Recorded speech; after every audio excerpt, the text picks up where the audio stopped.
My name is Robert Harrington. I am the head of crypto digital assets at Cantor Fitzgerald. I've worked there for 7 years, started the franchise as a person of one in Bitcoin mining 5 years ago. There wasn't a lot of interest at Cantor for starting a crypto or Bitcoin business. Whilst none of my managers and direct reports are saying that they are disinterested in crypto right now, verbally their body language might suggest that they're focused on other areas like AI and space and defense and basically anything other than crypto right now. The good news is, when it comes to my asks, my requests for resources, nothing's been denied yet. So I view that as a win in the sense of we're probably 6 to 12 months away from the end of the bear market. I'm not bullish in the near term, but I am structurally very, very bullish. I get to choose at Cantor how much of my time I spend in crypto, and right now it's pretty much 90% of my time. And the good news is, my bosses who have funded the business for the last 5 years are not yet pulling resources. Again, the body language might suggest we might be 1 or 2 months away from that, but it hasn't happened yet. And so if we can just get a couple more months closer to that end of the bear market, I think we're in a good spot. So the penultimate session today is to talk about regulation. I would hope we would have a lively debate. I'm sure we're going to talk about genius and clarity, but rather this being a in the weeds, detailed discussion about legislative procedure, I'd like to have kind of disagreement, discussion about what we got right, what we got wrong, what needs to come next, and ultimately what Washington needs to do to kind of get out of the effing way and make way for the innovators and the builders to build the next cycle. So I've introduced myself. I will now let my panel introduce themselves, starting with Les. Hi, my name is Les Borsai, and I'm a co-founder of Wave Digital Assets. Unlike Rob, I get denied pretty much on anything I ask for. We became a registered investment advisor in 2018, following a regulatory path the best that we could. And the company really focused on creation of financial products, also following a regulatory path. And the thing that we've done most recently is spent the last year and 2 months creating a methodology with Moody's to release the first Bitcoin collateralized bond rated by Moody's. So a lot of focus on regulation. Chris. Hi, Chris Perkins, head of Franklin Crypto. Been in crypto for over 5 years full time. I focus 100% of my time on crypto. Perfect. Before that, I was on Wall Street, and prior to that, I was a U.S. Marine. Hi, my name is Alex Tapscott. I'm the CEO of CMCC Global Capital Markets, which is part of CMCC Global. We're an investor in the space, been operating for 10 years with digital asset funds, equity venture capital, multi-manager fund-to-funds business, and a focus as well on capital markets. I'm also the author and co-author of a couple of books, Blockchain Revolution, Digital Asset Revolution, and Web3. Thanks. Hi, I'm Steve Gregory. I'm the CEO of Binance US, an offshoot of Binance.com, but it's the regulated exchange here in the US. I was formerly an attorney, specializing in regulation and doing money transmitter licensing before. Joined a couple of other exchanges, and now I'm here. Been at Binance for about 3 months now. Perfect. So a year ago at this conference, I'm not a banker at Cantor Fitzgerald, but I definitely build relationships, and I would say probably 70% of my time was going between phone calls, Zoom calls, in-person meetings with dat to dat to dat to dat. So that was a big focus a year ago. And there was also, the kind of reflection about where we were in terms of the legislation and Genius. So a year in, Genius passed. My former CEO works for the administration, so formally I'm supposed to say everything positive about the Trump administration, and Trump has been amazing for crypto, et cetera, et cetera. I will say this, the Trump administration passed the Genius Act, right? We'll debate what else happened, but they definitely passed the Genius Act. So the question is, a year in, what did the people in Washington get right? What are we still waiting for in terms of the specifics about the rules of the road when it comes to Genius. We'll get to clarity and what comes beyond that. But in terms of the legislation that DC passed, where are we today, a year in? You know, I'm not a stablecoin issuer, so in terms of following everything that's happening with Genius is, you know, getting into the specifics isn't exactly the right question for me, but I can say the process is something that I have paid close attention to. And when Bo Hines and David Sachs got there was an excitement in DC and a lot of momentum. And I think, you know, as we've shifted out of that now, it's one of the things that has kind of stalled Washington, you know, with the Clarity Act, and this thing has become a lot more politicized versus creating all of the right kind of guardrails to get the legislation out and working. And I think that's been like one of the biggest problems. But, you know, I haven't really seen where the Genius Act has been super adopted yet. Maybe these guys can talk about that a little more. And as a quick follow-up to you, I appreciate you're not a stablecoin issuer. Probably most people in this room are not. But as it relates to the relevance for the broader industry, like, as you touch it, as you feel it, what has, if anything, what has Genius meant for you within the industry as a non-stablecoin issuer meant so far? Not a thing. Okay. Chris. Genius was the first crypto law we've ever had. And so it brought incremental legitimacy to our asset class. Can't be denied. Year in, we haven't finished the rulemaking, but I don't think we've finished the rulemaking from Dodd-Frank yet either, to be honest with you. These things take time. There are a couple of things around the edges that probably need to be completed. But it's great because it gives you federal preemption. There's one rule of the land. We haven't seen a proliferation, an explosive proliferation of stablecoins. We've seen growth, 300 billion or so. But why is that? And I think it really comes down to the utility question. There's still a lot of work to do. You can't buy a cup of coffee with a stablecoin yet. Maybe you never will be. I don't know. And so it looks good on paper. We haven't seen it realize its full potential. It also doesn't pay yield.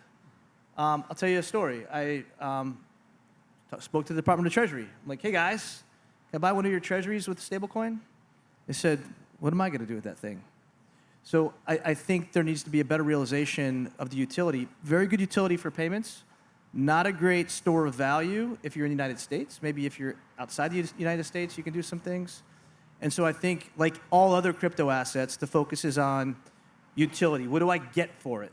I can move it around really quickly, but I can move around other assets really quickly too. I think that is something that's still on a lot of folks' minds. So as a follow-up to that, right, in terms of stablecoins, again, we'll celebrate the positive. The first piece of legislation from the federal government or in the crypto industry was around stablecoins and Genius. That happened. It happened relatively quickly. In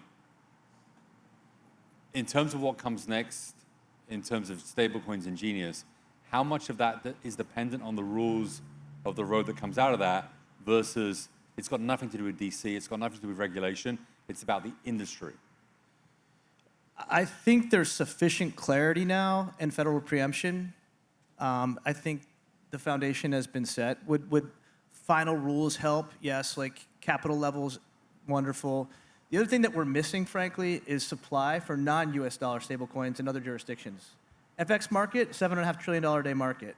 There's no FX trading in stablecoins. Why? Because there's no supply, right? So the other jurisdictions have to catch up for some of that utility.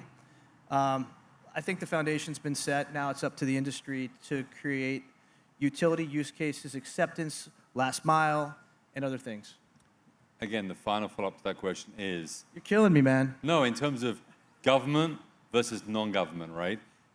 My point is, how much of the incremental next 1 to 2 years in stablecoins, which is where legislation has been passed, how much of that is dependent on incremental government action and legislation versus just the industry doing their fucking job? I think it's industry, but it's also a function of macro rates, right?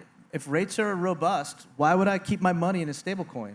Rates come crashing down, stablecoins get maybe more interesting. So I think it's mostly industry. Perfect. Alex? Yes. Well, I think that the Genius Act was a watershed, as Chris said, and for a couple of reasons. For the first, few years of this industry, regulators and government officials were mostly indifferent to it because it was this kind of curiosity that was developing on the margins. And then, as it got bigger, that turned into regulatory headwinds. And that was really like the law of the land, or the sort of operating, sort of the way things were for many, many years. And now those regulatory headwinds have turned into tailwinds. Now, there's a lot of wood left to be chopped, and there's a lot of progress that needs to be made. The Genius Act was necessary, but maybe not sufficient in a couple of ways. Like, it was the legislation, but it still is up to many federal agencies to actually implement the law, to interpret it, and to put it into place in the financial system. But it was definitely a watershed. And I think one thing we haven't mentioned is that that law was actually passed with more than 65 votes in the Senate, right? Which means that it had broad bipartisan support. And that's something that's going to be required if we're going to see further progress on the legislative front. And we haven't talked about clarity, but it's, I think, probably a good time to bring it up, because this week is probably the most consequential week in the short history of crypto legislation. We've got a bill that will be much broader and much more ambitious than the Genius Act that is 10 votes short of getting passed. Polymarket has it at 47% by year end. I personally think that's very ambitious, optimistic, but we are closer now than we ever have been to getting comprehensive market structure bill in place. And I think that, more than anything, will be the thing that blows the doors open, because most big businesses have dabbled in crypto and they've done proofs of concept and pilots and so forth, but very few have gone all in. Franklin Templeton and a few others accepted from that, of course. And that's because businesses invest for the long term. And they're not going to invest in building out capabilities in this technology until they know that the things they're building are not going to be illegal 2 or 3 years from now when the government changes, right, from one party to the next. So setting those conditions and creating those rules of the road, I think, is going to be the thing that sets the foundation for the broad-based adoption that everyone's hoping for. And then one thing I will say, which is that, you know, on the political side, I mean, politics makes strange bedfellows. You've got Elizabeth Warren and certain members of the Democratic far left who are now basically cozying up to big banks and parroting their talking points in order to prevent Genius from achieving its potential through implementation, or from clarity from getting enacted. These are the same people that were railing against the big banks, passing the Consumer Protection, CFPB, Consumer Financial Protection Bureau, and basically vilifying the banks. Now they're cozying up to them and using their talking points. So there's still some work to be done, but as I said, I think we're closer now than ever to getting this thing passed. Perfect. Finally, the first question to Alex. So it's just Steve. Yeah, Steve, no problem. I really think like the federal preemption was the biggest thing. You know, we run a retail spot exchange, so you know, historically we have 50 different regulators with 50 different definitions of what money transmission is. Then we had some like flirting with what would be federal preemption. So like OCC would issue guidance saying that we have preemption over money transfer law, or then the CFTC would come out and say, you know, we believe that, you know, spot crypto trading is covered under CFTC law. We never had any sort of like one federal regulator say like, this is very clear. So Genius was the first one to do that. I think that set all the wheels in motion. I know like for, you know, a brand like Binance, which went under tons of regulatory scrutiny, essentially like Binance US lost some licenses, not because of anything they did, but because of, you know, what happened with CZ.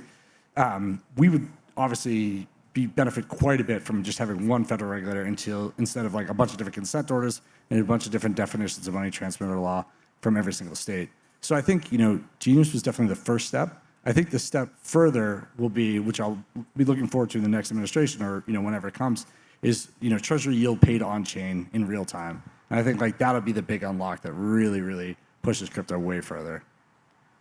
Perfect. So when I prepare, or anyone at Cantor Fitzgerald prepares for a panel, you know, various people sort of opine and say, don't mention Howard Lutnick, don't mention Tether, don't mention the Trump administration.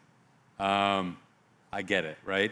So ignoring all those rules, regulation is the topic of the panel, but also Washington, D.C. is the capital city where the most important regulation, I think, globally happens. And so Trump came into power was elected in November of 2025.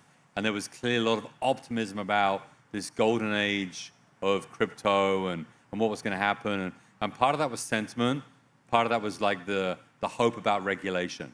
So now we're, about halfway through that administration. We've got one piece of legislation passed. Cauchy tells us right now it's 50-50, which isn't that helpful in terms of what's going to happen with Genius. So we'll find out if it passes or not passes. And I feel like most panels today have debated the is it going to pass, is it not going to pass. But if we step away from the words on the paper of the legislation and just step back to that moment when Trump came into power and that hope of what a new administration, the change might bring to the crypto industry, clearly, midway through, asset prices within crypto haven't benefited, right? They're lower. We can debate what part of the bear market we're in, but we're in a bear market. So my question is, how important is that regulation? And what, from your perspective, has that new administration done for this industry, good and bad? Yeah, I mean, I got to spend a lot of time in Washington, D.C., and see a lot of this kind of happen firsthand. Having been a company that existed during the Gensler days, it was a very different time. I mean, we stayed out of the public eye. We didn't do things that we didn't believe followed a regulatory path. And now you have someone like Mike Salg as a chairman of the CFTC. You have Paul Atkins, you have Bess, and all of these guys are completely tuned into digital currencies. Now, that's the good, and I think the Trump administration made a lot of good impact, but there's also the bad, and that's a lot of people in Washington don't understand digital currencies, and there's a lot of infighting. We see your former boss, and Treasury trying to figure out who's going to deal with all of the seizures and the digital reserve. It's gone from the Marshal Service to Commerce, back to Treasury, and it's more about infighting, I think, than actually coming to solutions. And I think that's just because there's a lack of education at the level of the people that are actually dealing with these things. I've been in a litigation with the U.S. Marshal Service for 3 years over digital currencies, and it is the most painful, well, one of the most painful things I've done, just to witness the agenda being more important than the result. So, Chris? I think you have to separate short-term and long-term. Short-term, the administration's done some good things. They've done some things that have been detrimental to the price. Look at what's happened with the Iran war, inflation. Generally, that's been some headwinds, but there have been some things that they've done very good as well. Long-term, I think my sense is net-net, very, very positive for crypto. Why? Because they appointed Chairman Selig and Chairman Atkins, and whether we have a law or not, and yes, crypto's become, I said, more so political than it was previously, but they appointed these two guys, and whether you like it or not, after 3 years, we're going to have precedent. And we're getting clarity one way or the other. Now, would we like federal preemption? Yes, we would like federal preemption. But we're going to have a clear set of predictable, transparent rules either way. And I will give them credit for appointing these two guys. After 3 years of precedent, it's very difficult to go backwards. And again, Gensler, his thing was he didn't set any precedent. He stayed vague, and then he would use lawfare and regulation by enforcement, and the courts didn't really side with him. That's the benefit of this administration, is 3 years of precedent setting by these two gentlemen and their agencies. I think going into the administration, there was a lot of excitement and some goodwill that this was going to bring about a new era where blockchain and digital assets were going to see broad-based adoption and acceptance. And I honestly think a lot of that goodwill was squandered before even Inauguration Day with the launch of Trump Coin. I mean, I think that this industry has always kind of fought for legitimacy and for its biggest advocate or its largest avatar, most prominent avatar, to go ahead and launch a meme coin that caused people to lose a lot of money, I think really undermined that credibility. So I think that, did Trump send that truck by? So I think that the panelists have made some great points. Like we've got sensible people in government that are really clued in, that have made some good decisions. But I think like any garden variety, like Republican or centrist Democrat, would crypto be much further along now than if Trump wasn't in power? Basically. I'm going to say something you're going to disagree with. I think net Trump coin was good for crypto. Explain why that is. So short term, obviously, it caused a lot of wreckage. But do you know how many institutions woke up and they were like, oh my God, this crazy meme coin on a Saturday night while everyone was on their couch raised more money than the entire IPO market that year. Oh my God, I better figure this shit out because this technology is incredible at capital formation. And so again, short term, awful. We all hated it, right? It really seemed like it was terrible for our markets. But I'm telling you, institutions, because I've talked to them, light bulb went on. Whoa, there's something here because it happened on a Saturday night. And this is very powerful technology. I better get my head around it. Yeah, I think that's a silver lining, maybe. It's not like the big picture. The big picture is, in my view, that this has been something that's set the industry back. Like right now, would there be, like the fact, okay, so right now the main issue in clarity is ethics. I think it's, people just take this for granted, that ethics should be part of this bill. I'm not a legislative scholar, but there's plenty of other legislation that have affected industries like, I don't know, Dodd-Frank or like the SEC Act of 1933 or the Telecommunications Act. I'm not aware of any of those acts, including ethics provisions for members of government, because it was assumed that people in government would act ethically or that existing laws and statutes would govern their behavior, right? So the fact that this is being included, and the fact that this is the main sticking point is because of Trump and the administration. So like if there was a president, you know, XYZ in power, I think that this ethics thing wouldn't be the hang-up that it is. And on all of the other merits of this bill, I actually think there's a decent enough bipartisan consensus that it would pass easily, just like Genius did. It's not just the ethics, though. I mean, we have the CFTC and SEC division of who's going to be the agency that does the regulatory process. We have the banks and Coinbase and the stable coins, which obviously didn't go far enough because here we're sitting dealing with stable coins now, the deposit issue that we see. And if we don't think anything has changed, let's look at Jamie Dimon. Let's look at BlackRock ETFs. Let's look at Franklin Templeton. Let's look at all of these institutional players now that have embraced this, and whether it's stable coins or tokenization, which every single major bank is doing right now. So that impact has to come from somewhere. And if we were still in the days of Gensler, none of this innovation happens.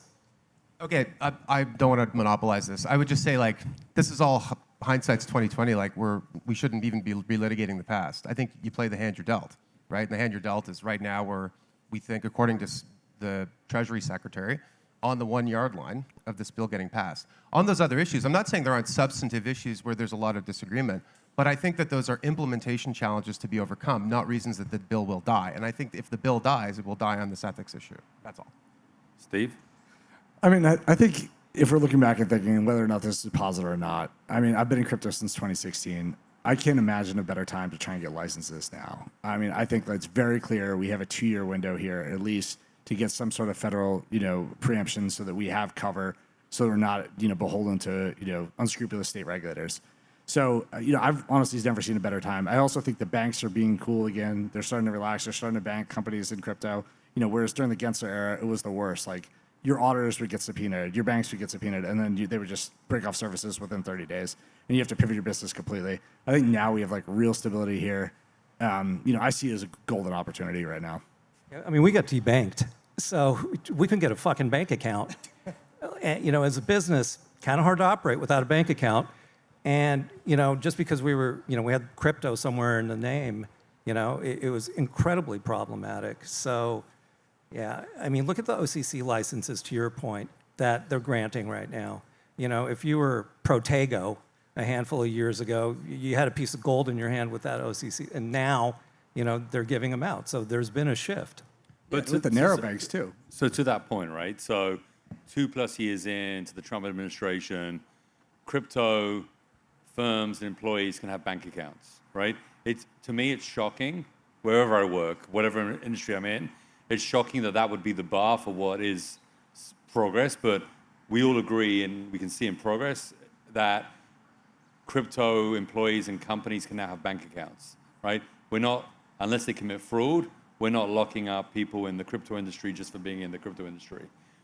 But beyond those two, I would say pretty low bars for what should be normal in the US or anywhere in the Western world, you would agree, it seems from this discussion, that whilst we haven't got what we wanted, whilst there's a debate about the benefits, short-term or long-term, of Trump coin or Melania coin or all of that stuff, there has been progress from this administration beyond having bank accounts and beyond not being locked up. Everyone agrees with that? Undoubtedly. Okay. And again, I almost apologize that that's the bar by which we're judging this industry. So clarity, right? The big discussion throughout the whole day has been, is it going to pass? As I said, Kaushi is not very helpful, 50-50. There was a little bit of movement overnight. Were the Republicans coming to some kind of agreement, et cetera? I'm not a regulation guy, but it's said to me there are three obstacles to clarity. We've talked about ethics. The stablecoin yield has been debated for 6 months, and then the whole DeFi provision. Are they the essential gating factors, or is it just ethics? Or cut to the chase, clarity, what really matters? Horse trading. I think, when you take a look at the different representatives that are holding back and pushing back, there's a million different agendas going on, and sure, they're connected to ethics. And, we see so many people coming after the administration, for the meme coin, and it's all politics. And what it should be is a regulatory process to create products that not only create innovation, but bring resource back to the country. That's what it should be about. Chris? It's not ethics. It's not yield. It's only one thing. To your point, Les, midterm elections. So Schumer's looking now across all of his different elections. He really wants that majority back. And there's a calculus going on. There are numbers being crunched. And it really comes down to, how do I play this in a way that's most advantageous to my midterm outcomes? I hope if we get to a vote, it's going to be very positive for clarity, because there's not a lot of good history when you go against the crypto industry with fair shake in the background. And so I think that's part of the calculus. But to me, it's all about how the midterms and it's not even the polls, it's even the prediction markets. How will they play out? Obviously, we have to navigate ethics and things like that as they think it through their calculus. Midterms are the most important. Yeah, I agree. It's all politics. And the crypto industry's got a big war chest, as does the banking lobby. They've announced that they plan on spending at least $100 million on the midterm elections. And right now, there's a massive disinformation campaign that's being waged by the banks that, Genius being implemented the way it is, with rewards or clarity getting passed, is going to lead to huge deposit flight from community banks, and that's going to be destabilizing, and that this is all something that's a huge risk. And if you're a local congressperson or senator and you've got the CEOs of a bunch of regional banks calling you in a panic about this, that's going to influence your decision making. So I think that there's a zillion little micro factors here that are all kind of playing against each other. And I don't think that Democrats view this as politically costly to hold up, as much as maybe they should, right? Maybe they're miscalculating that. But I think right now they're taking a stand against Trump and making the ethics issue a big priority. To them, feels like more of a politically winning strategy than worrying about the impact of fair shake or the crypto or voters for that matter who care about this issue. I disagree on the banks. I think they've shifted. And I think they've shifted for two reasons. Number one, federal preemption. The light bulb's gone on. And they're like, damn it, I think federal preemption I think they're going to compete magnificently once there's federal preemption. And I think the crypto natives have something coming for them.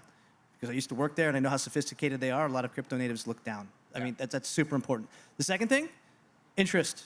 What happens if the bill doesn't get passed? They got Genius. So they're back where they started. I think that calculus has shifted in the last week or so. Yeah, I would add to that I'm not saying banks are anti-crypto. To me, it's almost like a crypto for me and not for thee thing. They're all developing, and it depends which firms we're talking about here, right?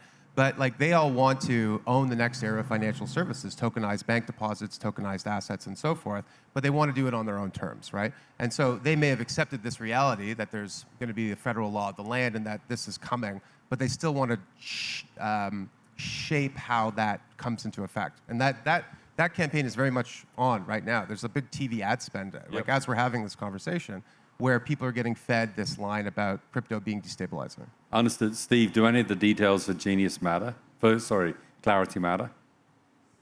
I think so. I think a lot of the arguments against clarity are so disingenuous now. Like, if you think about the big banks saying gobbling up market share from community banks, they've been doing that for the past 30 years, right? Like, the banks have gotten way bigger, undoubtedly. And then the second group that was against it was sort of the law enforcement agencies. Like, what does that make any sense? So they even understand crypto that, like, we file hundreds of, law enforcement requests every single day. Probably Binance.com does the most in the whole world. All of this is traceable. I mean, I think it gives such a better standing if you have it that, it's going to centralized exchanges that are actually KYC and doing all the transaction monitoring. So I just see, like, all the arguments as sort of being disingenuous. Like, I don't see how you can sort of stand in the way, unless it's just total horse trading and total politics. I mean, I was going to say on the law enforcement side, I've met with 23 attorney generals. I've gone to so many states looking at the seizures that the states have dealt with, and no one, I mean, let alone understands it. They don't even know where it is.